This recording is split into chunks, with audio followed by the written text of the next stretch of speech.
I effectively destroyed someone's future, and I'm not sorry. But Barbie didn't stop at false assault allegations. She filed false labor claims, accused me of withholding wages, and launched a flurry of allegations: tax fraud, immigration violations, the whole dangerous buffet. I'm an immigrant, yes, but I'm legal.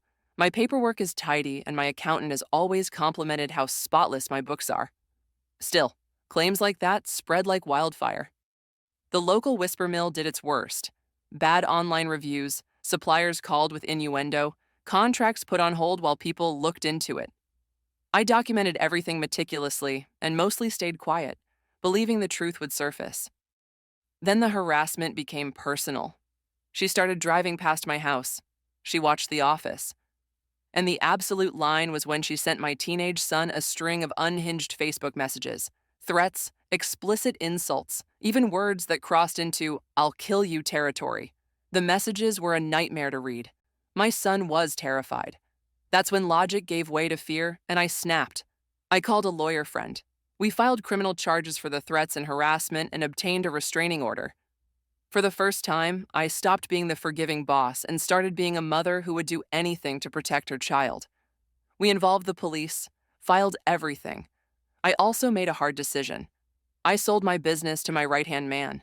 I needed distance, a break, time to heal. My son switched to online school for safety and peace.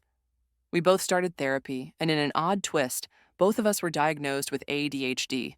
The therapist's explanation helped me understand some of the ways we reacted to stress and why certain coping strategies hadn't worked for us. Nearly 2 years later, the court date keeps getting delayed, but Barbie has quieted down. She shows up on rare online posts, but she's not the same firebrand. She's been struggling. And then, out of the blue, she applied for a job where I now work in a new industry, a small firm where I hire and train people again. I laughed when I saw the application.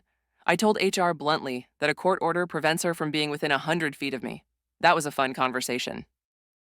HR handled it professionally. The application was withdrawn shortly after. So, yeah, I effectively destroyed her future. What I did wasn't to be punitive or cruel. It was a chain of events triggered by her own choices.